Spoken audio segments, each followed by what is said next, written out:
ಸ್ನೇಹಿತರೆ ನಮಸ್ಕಾರ. ಕೊಟ್ಟಿರೋ ಪ್ಲ್ಯಾನು ಸುಮಾರು ಒಂದು ವರ್ಷದಿಂದ ಅಂದ್ಕೊಳ್ತಿದ್ದೆ, ಆಗಿರಲಿಲ್ಲ. ಈಗ ಆ ಟೈಮ್ ಬಂದಿದೆ, ಈಗ ಎಲ್ಲ ರೆಡಿಯಾಗಿದ್ದೀನಿ. ಈಗ ಶ್ಯಾಮ್ ಬರ್ತಿಲ್ಲ, ಯಾಕಂದರೆ ಶ್ಯಾಮಿಗೆ ಆರಾಮಿಲ್ಲಲ್ಲ. ಸೊ ಅದಕ್ಕೆ ಗಾಡಿ ಕೊಟ್ಟಿದ್ದಾರೆ. ಅಲ್ಲಿ ಜೊತೆಗೆ ನನ್ನ ಜೊತೆಗೆ ಒಬ್ಬರು ಬರ್ತಾರಂತೆ. ನನ್ನ ಜೊತೆ ಬರ್ತಾರೋ ಅಥವಾ ಅವರೇ ಕರ್ಕೊಂಡು ಹೋಗ್ತಾರೆ ಗೊತ್ತಿಲ್ಲ. 40+ ಕಿಲೋಮೀಟರ್ಸ್ ಆಗುತ್ತೆ ಇಲ್ಲಿಂದ ಕೊಟ್ಟಿಯೂರಿಗೆ ಹೋಗೋದಕ್ಕೆ. ಯಾರಾದ್ರ ಜೊತೆಗೆ ಎಲ್ಲ ಅರೇಂಜ್ಮೆಂಟ್ಸ್ ಮಾಡಿದ್ದೆ, ಶ್ಯಾಮು ಮತ್ತು ಅವ್ರ ತಂದೆ.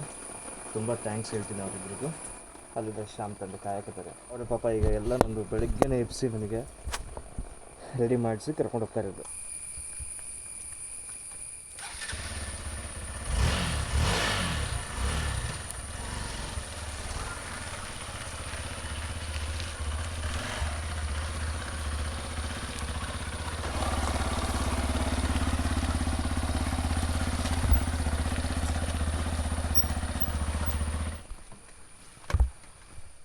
ಶ್ಯಾಮ್ ಅವ್ರ ತಂದೆ ಇವ್ರನ್ನ ಕಳಿಸ್ತಾ ಇದ್ದಾರೆ ನನ್ನ ಜೊತೆಗೆ. ಸರ್ ನಮಸ್ತೆ, ನಿಮ್ಮ ಹೆಸರು? ಆದಿಶ್ ಅಂತೇಳಿ. ಇವ್ರನ್ನ ನನಗೆ ಕೊಟ್ಟಿಯವ್ರಿಗೆ ಕರ್ಕೊಂಡು ಹೋಗ್ತಾ ಇರೋದು. ಮತ್ತು ಬನ್ನಿ ಹೋಗೋಣ. ಇಲ್ಲಿಂದ ಎಷ್ಟು ಕಿಲೋಮೀಟರ್ ಆಗುತ್ತೆ? ಶ್ಯಾಮ್ ಅವ್ರ ಮನೆಯಿಂದ 40+ ಆಗ್ತಿತ್ತು. ಬಟ್ ನಾನೀಗ ಫಸ್ಟ್ ಬಂದಿದ್ದು ನಿನ್ನೆ ಸೇವಾ ಭಾರತಿ ಅಂತ ಒಂದು ಪ್ಲೇಸಿಗೆ ಬಂದಿದ್ವಲ್ಲ, ಅಂಕಲ್ ಜೊತೆಗೆ ಅನ್ನ ಪ್ರಸಾದ ಎಲ್ಲ ನಡೀತಿತ್ತಲ್ಲ, ಅಲ್ಲಿ ಬಂದು ಅಂಕಲ್ನ ಡ್ರಾಪ್ ಮಾಡಿ ಅಲ್ಲಿ ಆದಿಶ್ಪುರ ಅಂತಿದ್ದಾರೆ, ಇವ್ರನ್ನ ನನ್ನ ಜೊತೆ ಕಳಿಸಿದ್ದಾರೆ. ಇಲ್ಲಿಂದ ನಮಗೆ 30 ಕಿಲೋಮೀಟರ್ ಆಗುತ್ತೆ ಕೊಟ್ಟಿಯೂರು. ಬೈಕಲ್ಲೇ ಹೋಗ್ತಾ ಇದ್ದೀವಿ. ಒಳ್ಳೆ ಮಳೆ ಆಗ್ತಿದೆ, ಸಖತ್ತಾಗಿದೆ ನೋಡಿ. ಇಂಥ ಮಳೆಯಲ್ಲಿ ಈ ಥರ ಒಂದು ಟ್ರಿಪ್ ಆಗುತ್ತೆ ಅಂತ ನಾನು ಅಂದ್ಕೊಂಡೇ ಇರಲಿಲ್ಲ. ಅನ್ಪ್ಲಾನ್ಡ್ ಮತ್ತು ಅನ್ಎಕ್ಸ್ಪೆಕ್ಟೆಡ್ ಟ್ರಿಪ್ಸ್ ಎಲ್ಲ ತುಂಬ ಸಖತ್ತಾಗಿರುತ್ತೆ. ಇನ್ನೂ ಯಾರೋ ನನ್ನ ಪೇಜ್ನ ಫಾಲೋ ಮಾಡ್ತಿಲ್ವೋ ಇನ್ಸ್ಟಾಗ್ರಾಮಲ್ಲಿ, ಹಾಗೆ ಯೂಟ್ಯೂಬ್ನಲ್ಲಿ ಯಾರೋ ಸಬ್ಸ್ಕ್ರೈಬ್ ಆಗಿಲ್ಲ, ಸಬ್ಸ್ಕ್ರೈಬ್ ಮಾಡ್ಕೊಳ್ಳಿ. ಮಧ್ಯದಲ್ಲಿ ಏನಾದರೂ ಒಳ್ಳೊಳ್ಳೆ ಪ್ಲೇಸಸ್ ಮತ್ತು ಸೀನರೀಸ್ ಬಂದರೆ ಅದನ್ನು ಸಹ ಕವರ್ ಮಾಡಿ ನಿಮಗೆ ತೋರಿಸ್ತೀನಿ. ಬಸ್ ವ್ಯವಸ್ಥೆ ಇದೆ ಅಲ್ಲ, ಇಲ್ಲಿ ಬಸ್ ಇದಾವೆ. ನೀವು ಕೊಟ್ಟಿರುವ ಹೋದರೆ ಇಲ್ಲಿ ಬಸ್ ಸಹ ಇದೆ. ಇಲ್ಲಿ ಯಾವ ಬಸ್ಸು? ಸ್ಪೆಷಲ್ ಬಸ್ ಇದೆ, ಗೌರ್ಮೆಂಟ್ ಬಸ್ ಇದೆ, KSRTC ಮತ್ತೆ ಸ್ಪೆಷಲ್ ಬಸ್ ಸಹ ಉಂಟಂತ ಇಲ್ಲಿ ಕೊಟ್ಟಿರು ಹೋಗೋದಕ್ಕೆ. ತಲಸರಿ ರೂಟ್.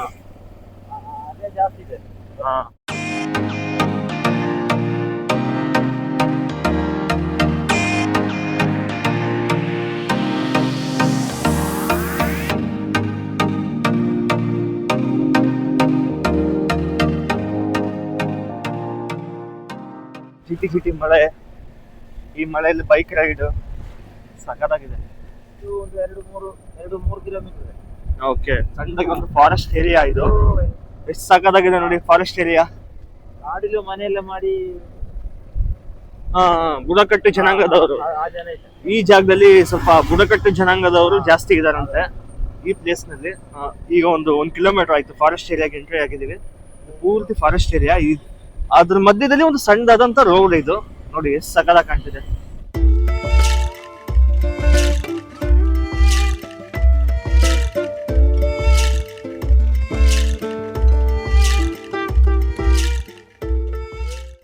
ಒಂದು ಮಾತೇ ಇದೆ ಗೊತ್ತಾ, ನಾವು ಹೋಗೋ ಜಾಗಕ್ಕಿಂತ ಹೋಗೋ ದಾರಿನೇ ತುಂಬಾ ಸಖತ್ತಾಗಿರುತ್ತೆ ಅಂತ. ಆ ಮಾತು ನಾವು ಕೇರಳಕ್ಕೆ ಬಂದಾಗ ಅದು ನಿಜವಾಗ್ಲೂ ನಿಜ ಅನ್ಸುತ್ತೆ. ಹೋಗೋ ಪ್ಲೇಸ್ಗಿಂತ ಹೋಗೋ ದಾರಿನಲ್ಲೇ ತುಂಬಾ ಸಖತ್ತಾಗಿರುತ್ತೆ ಆ ಹೋಗೋ ದಾರಿ. ನಿನ್ನೆ ಬಂದಂತ ಟ್ರೈನ್ ಜರ್ನಿನೂ ಅದು ಅಷ್ಟೇ ಸಖತ್ತಾಗಿತ್ತು. ಇಲ್ಲಿಂದ ಮಂಗಳೂರಿಂದ ಅಪ್ ಟು ತಲಸರಿ, ಅಂದ್ರೆ ಕಣ್ಣೂರು ಡಿಸ್ಟ್ರಿಕ್ಟ್ ಸೇರೋ ತಲಸರಿ ತನಕನೂ ಟ್ರೈನ್ ಜರ್ನಿ ಮಾಡಿದ್ ನಾನು. ತುಂಬಾ ಚೆನ್ನಾಗಿದೆ. ಅದೆಲ್ಲ ಕ್ಲಿಪ್ಸ್ ಎಲ್ಲ ಹಾಕಿದೀನಿ ನೋಡಿ. ಕೊಟ್ಟಿಯೂರಿಗೆ ನಡ್ಕೊಂಡು ಹೋಗ್ತಾರೆ. ಅದೇನು ಎಳ್ನೀರು ಹಿಡ್ಕೊಂಡು ಹೋಗ್ತಾರ ಅದನ್ನ ಎಳ್ನೀರು ರಾತ್ರಿನೇ ತಗೊಂಡು ಹೋಗ್ಬೇಕಾ? ಸಹ ಒಂದು ಊರಿದೆ ಕೊಟ್ಟೂರು ಅಂತ. ಇಲ್ಲಿ ಕೊಟ್ಟಿಯೂರು ಇದು, ಅದು ಕೊಟ್ಟೂರು ಅಂತ. ಕೊಟ್ಟೂರೇಶ್ವರ ಸ್ವಾಮಿ ದೇವಸ್ಥಾನ ಅದು. ಅಲ್ಲೂ ಸಹ ತುಂಬಾ ಕಿಲೋಮೀಟರ್ಸ್ ನ ಬೈ ವಾಕ್ ಅಲ್ಲಿ ಹೋಗ್ತಾರೆ. 2 to 3 days ನಲ್ಲಿ ಪೂರ್ತಿ ವಾಕ್. ಅಂದ್ರೆ ಫುಲ್ ಗುಂಪಲ್ಲಿ ಹೋಗ್ತಾರೆ ಜನ. ನೀವೇನ್ ಹೇಳಿದ್ರಲ್ಲ, ಈಗ ತೋರಿಸಿದ್ರಲ್ಲ, ಇದಕ್ಕಿಂತ ಜನ ಇರ್ತಾರೆ ಜಾಸ್ತಿ. ಅವ್ರಿಗೆಲ್ಲ ಹೋಗೋ ದಾರಿನಲ್ಲಿ ತಿಂಡಿ, ಊಟ, ಜ್ಯೂಸು, ಹಣ್ಣು, ಬಿಸ್ಕೆಟ್ಸ್ ಈ ತರ ಕೊಡ್ತಿರ್ತಾರೆ. ಕೊಟ್ಟಿಯೂರು ಇದನ್ನ ದಕ್ಷಿಣ ಕಾಶಿ ಅಂತಾರೆ. ಕರೆಕ್ಟ್. ಯಾಗ ಆದಂತ ಸ್ಥಳ ಇದು. ದಶಪತಿ ಯಾಗ ನಡೆಸಿದಂತ ಜಾಗ ಇದು. ಶಿವನು ತನ್ನ ಸತಿದೇವಿಯನ್ನು ಕಳೆದುಕೊಂಡಂತ ಜಾಗ. ನಮ್ಮ ಕರ್ನಾಟಕ ಗಾಡಿ ನೋಡಿ. ಇದು ಚೆಕಿಂಗ್ ಪಾಯಿಂಟ್ ಏನಿಲ್ಲ, ಇದೆ ಚೆಕ್ ಪೋಸ್ಟ್ ಅದರ.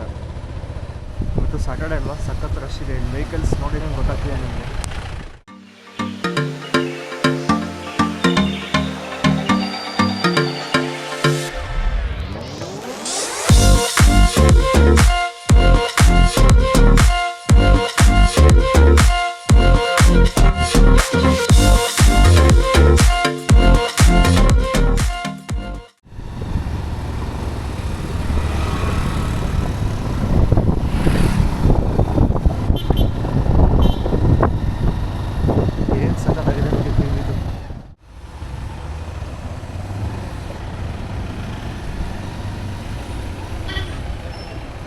ಮಡೆಕಾಯಿಗೆ ಹೆಂಗೆ ಹೋಗೋದು bro? ಇಲ್ಲಿಗೆ ಮಡೆ ಯಾವ ಮಡೆಕಾವ್ ಮಡೆಕಾವ್ ಅಂತ ದೇವಸ್ಥಾನನಾ?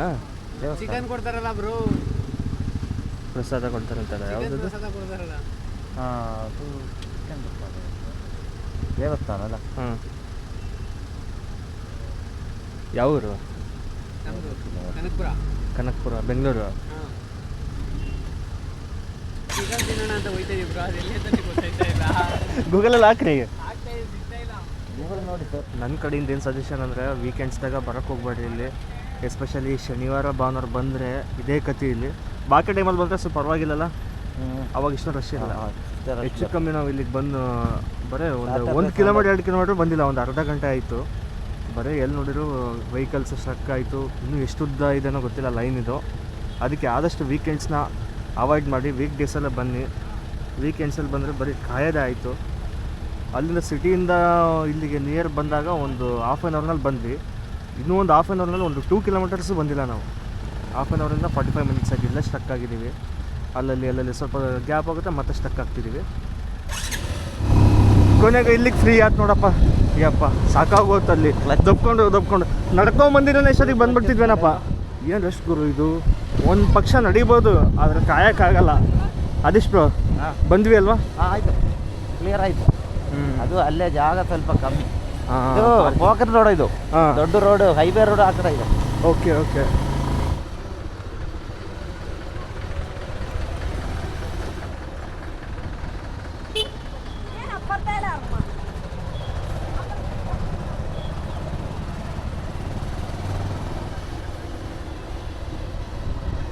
ಫೈನಲಾಗಿ ನಾವು ಬಂದು ರೀಚ್ ಆದ್ವಿ ಕೊಟ್ಟಿಯೂರು ಮಹಾದೇವ ಟೆಂಪಲ್ ಹತ್ರ. ಏನು ಸಖತ್ತಾಗಿದೆ ಸೀನರೀಸ್ ಎಲ್ಲ, ಏನು ಎಷ್ಟು ಸಖತ್ತಾಗಿದೆ ನೋಡಿ. ಈ ಸತಿ ತುಂಬ ಕಡೆ ಪಾರ್ಕಿಂಗ್ ಏರಿಯಾ ಮಾಡಿದ್ರಂತೆ. ಇದೆಲ್ಲ ಪಾರ್ಕಿಂಗ್ ಏರಿಯಾನೇ, ಮುಂದೆನೂ ಹೋಗ್ಬೋದು, ಬಟ್ ಅಲ್ಲಿ ತನಕ ಹೋಗೋಕ್ಕಾಗಲ್ಲ. ಟ್ರಾಫಿಕ್ ಜಾಮ್ ಆಗಿದೆ, ಅಲ್ಲಿ ಎಲ್ಲ ವೆಹಿಕಲ್ಸ್ ಎಲ್ಲ ಸಿಕ್ಕೊಂಡಿದ್ದಾವೆ. ಅದಕ್ಕೆ ಇಲ್ಲೇ ಗಾಡಿ ಹಾಕ್ತಿದ್ದೀವಿ, ಇಲ್ಲೇ ಹಾಕಿ ಆ ಟೆಂಪಲ್ ಹತ್ರ ಹೋಗೋದು.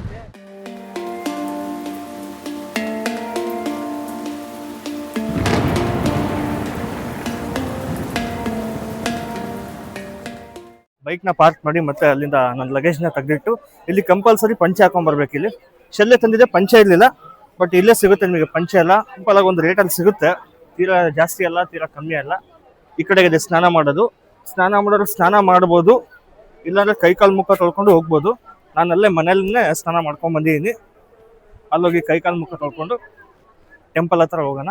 ಇನ್ಸ್ಟಾ 360 ತಂದಿದ್ದೀನಿ. ಬ್ರಿಡ್ಜ್ ಇದು ರೀಸೆಂಟಾಗಿ ಆಗಿದ್ದ? ಬ್ರಿಡ್ಜ್ ಇತ್ತಾ ಇದು ಮುಂಚೆ? ಮುಂಚೆ ಇಲ್ಲ, ಈಗ 2 ವರ್ಷ. ಓಕೆ, ಈಗ ಹೋಗ್ತಿದೀವಲ್ಲ ಈ ಬ್ರಿಡ್ಜು, ಮುಂಚೆ ಇರಲಿಲ್ಲ ಅಂತ. ಒಂದು 2 to 3 years ಆಯ್ತಂತೆ ಅಷ್ಟೇ ಆಗಿದ್ದು.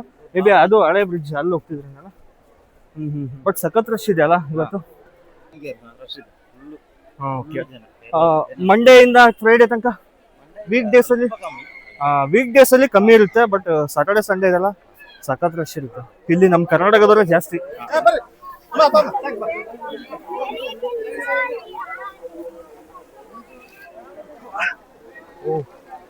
ಸಖತ್ತು ಕೋಲ್ಡ್ ಇದೆ ನೀರು, ಕೋಲ್ಡ್ ಐತೆ ನೀರು. ಕಾಲು ಕೈ ಮುಖ ತೊಳ್ಕೊಂಡು ಹೋಗ್ತೀನಿ. ತಲೆ ಮೇಲೆ ಒಂದು 3 ಅಂಗಿ ಸಿಂಪಿಸ್ಕೊಂಡು ಹೋಗ್ತೀನಿ. ಬಟ್ ಇದು ಚೆನ್ನಾಗಿ ಮಾಡಿದ್ದಾರೆ, ಯಾರು ಕೂಡ ಆ ಕಡೆ ಹೋಗ್ಲಿಲ್ಲಂಗೆ. ಮತ್ತೆ ಅಲ್ಲಿ ಸೇಫ್ಟಿ ಇದೆ. ಮುಂಚೆ ಇದು ದಾರಿ. ಓಕೆ, ಇದು ದಾರಿ. ಇದ್ರ ಮೇಲೆ ನಡ್ಕೊಂಡ್ ಬರ್ತಿದ್ದೀರಾ? ನದಿ ಮಧ್ಯದಲ್ಲೇ ಬರ್ತಿದ್ದೀರಾ?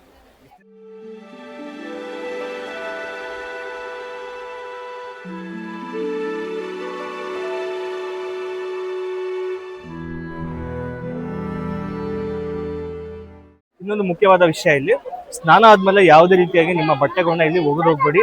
ತುಂಬಾ ನೀಟಾಗಿ ಕ್ಲೀನಾಗಿ ಮೇಂಟೈನ್ ಮಾಡಿದ್ದಾರೆ. ಹೋದ ವರ್ಷ ಕೆಲವೊಂದು ರೂಮರ್ಸ್ ಅಥವಾ ನಿಜವಾಗ್ಲೂ ಮಾಡಿದಾರೋ ಎಲ್ಲ ಗೊತ್ತಿಲ್ಲ, ಕರ್ನಾಟಕದವ್ರ ಮೇಲೆ ಕೆಲವೊಂದು ವಿಷಯಗಳು ಬಂದಿತ್ತು, ಹಿಂಗ್ ಗಲೀಜ್ ಮಾಡೋದ್ರೆ ಅಂತ. ಬಟ್ ಅದು ನಿಜಾನ ಸುಳ್ಳ ನನಗೂ ಗೊತ್ತಿಲ್ಲ ಕರೆಕ್ಟಾಗಿ.